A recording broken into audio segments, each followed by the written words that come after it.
चलिए हर्षदीप भाई आप बोलिए, नलिन कोहली जी से क्या सवाल पूछना है वही मैं पूछता हूँ। आप मुझे बताइए, थोड़ा सिखाइए एंकरिंग कैसे करते हैं। आप पूछिए नलिन कोहली जी से क्या सवाल पूछना है, मैं वही पूछूंगा आज, आप जो सवाल बोलेंगे। देखिए, आपने मुझे सिखाया डिबेट कैसे करते हैं, अब मैं आपको एंकरिंग तो सिखा नहीं सकता। नहीं हर्षदीप भाई, हर्षदीप आप एक राष्ट्रीय पार्टी का राष्ट्रीय प्रवक्ता है सर, मैं पूछ रहा हूँ, आप बोलिए ना नलिन कोहली से क्या पूछना है, मैं वही सवाल पूछूंगा।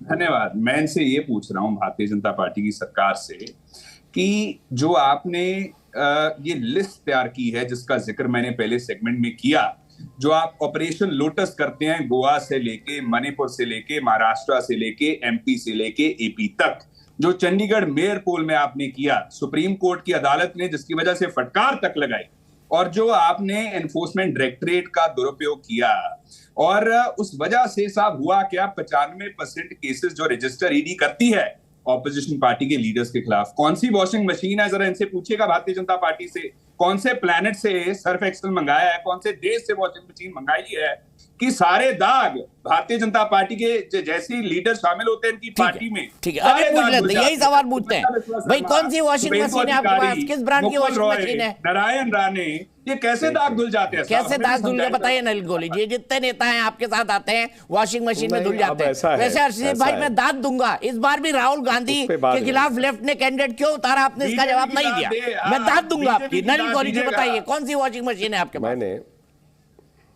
अब मैं बड़े नहीं, उस पर बाद में आएंगे, क्योंकि अभी तक एक भाषण मैंने शुरू में सुन लिया, दूसरा भाषण प्रश्न के नाम पे सुन लिया, कुछ चीज़ें मुझे भी कहनी है दीपक जी, शराफत में थोड़ी ना हमारी बोलती कम हो जाएगी। हम दोनों वकील हैं, भाई साहब भी प्रैक्टिस करते होंगे, मैं भी करता हूँ, रोज़ कोर्ट जाते हैं, और ऐसा कोई वकील मुझे आज तक नहीं मिला जो सारे केसेस जीतते हैं। तो 2 कोर्ट की प्रोसीडिंग्स को लेके वो मानते कि देश में बीजेपी बदनाम हो गई है। ऐसे राफेल का एक केस था 19 में, बीजेपी बदनाम नहीं हुई, मोदी जी की दूसरी बार सरकार आई। तीसरी बात पे बड़े हम कि ये सारी चीज़ें जो हैं बड़े खुश हो रहे हैं कि भाई ये वकालतों में या ऐसा कुछ हो रहा है, बीजेपी के ये एलाई नहीं साथ हैं, वो एलाई साथ 2019 में भी नहीं थे, और 2019 में हमारी सरकार बनी, सीटें बढ़ी, भाजपा की भी बढ़ी, एनडीए की भी बढ़ी। 24 में मुख्य रूप से एक इंडी अलायंस की एक कल्पना की गई, बड़े भाषण दिए गए, चाय पे कई बड़े नेता, दिग्गज नेता मिले, कभी ये स्पष्टता नहीं आई कि भाई इस गठबंधन का कोई नेता है, कोई इनका दफ्तर है, कोई चुनाव चिन्ह है, कोई समझौता होगा, वो तो खत्म हो गई, जो पैदा ही नहीं हुई उसके बारे में क्या कहना। लेकिन अलग अलग राज्यों में अलग अलग घटक दल कांग्रेस के साथ जुड़ रहे हैं। अब जो ये गठबंधन हो रहे हैं पिछले 4-5 दिनों से, उसके निष्कर्ष पे आए। भाजपा तो बहुत बोली है, जरा कांग्रेस की भी स्थिति देखें। कांग्रेस पार्टी वैसे अपने आप को एक राष्ट्रीय पार्टी मानती है, अभी भी उसी मानसिकता में है कि हमने देश पे राज किया 50 से अधिक साल।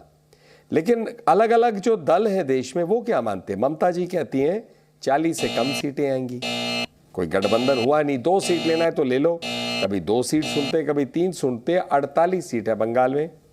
वैसे ही आप आ जाइए उत्तर प्रदेश में, अब छोटी पार्टी हो गई 17 सीटों पे, दिल्ली में आपसे भी छोटी हो गई है, जो आप पार्टी जिसकी जमानत जब्त हो गए, जितने राज्यों में वो खड़े हो रहे हैं, एक पंजाब और दिल्ली को छोड़ के, तब भी वो जो है इस के छोटे अलायंस के पार्टनर बनने को तैयार है दिल्ली में।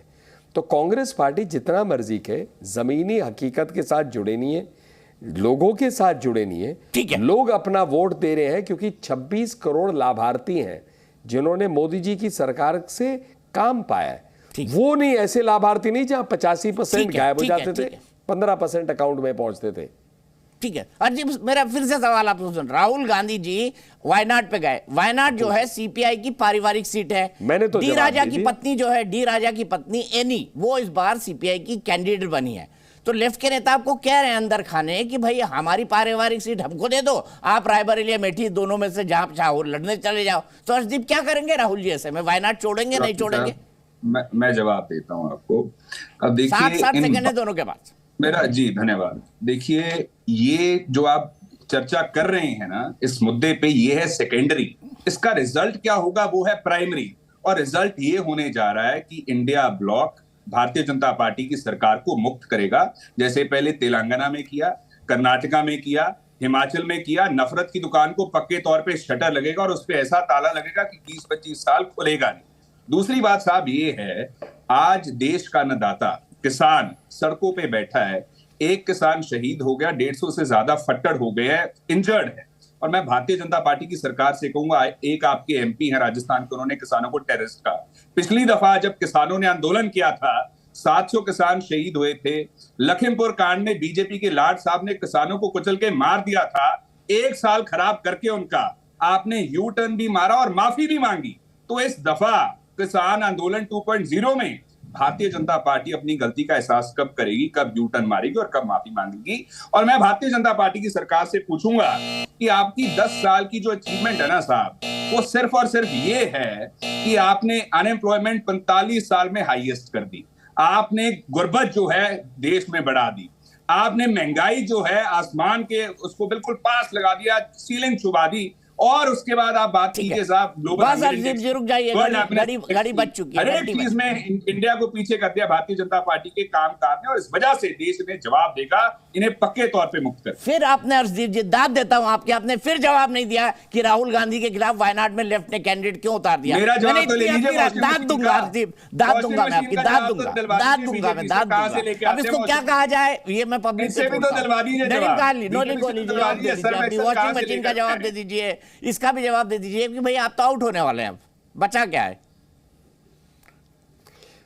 तो भाई दीपक भाई, इस बात को देखिए, अभी चुनाव जो जुड़ा रहे थे, तेलंगाना का जिक्र किया, पर छत्तीसगढ़, मध्य प्रदेश और राजस्थान के लिए क्यों चुप हो गए?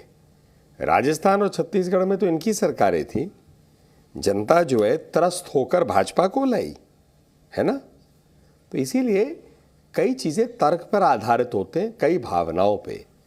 भावनाओं की जगह जो है अपनी जगह है राजनीति में, लेकिन तर्क जो है मुझे कई बार लगता है डिबेट में भावनाओं से बहुत ऊंचे होते हैं।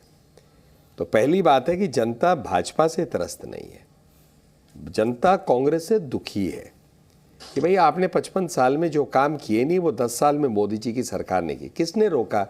दुनिया की सबसे बड़ी अर्थव्यवस्था बनने के लिए हम क्यों ना बढ़े? 10 साल में 10वें नंबर से 4थे नंबर पे आ गए, ये सिर्फ 10 साल में किया है। दूसरी बात, हर गांव में पहुंच गई है बिजली, जल पहुंच रहा है, कई काम हुए जो कांग्रेस ने कल्पना ही नहीं की। पर क्योंकि समय खत्म हो गया, मैं अगली बार बोलूंगा। ठीक है हर्षदीप खडियाल जी, दाद दूंगा मैं आपकी। आप राहुल गांधी जी पे जवाब कब देंगे, मैं इसका इंतजार रहेगा। फिर किसी डिबेट में बैठेंगे, मैं आपसे पूछूंगा जरूर कि राहुल जी के खिलाफ लेफ्ट ने वायनाड में कैंडिडेट क्यों उतारा। मेरे पास फिलहाल इतना ही वक्त है।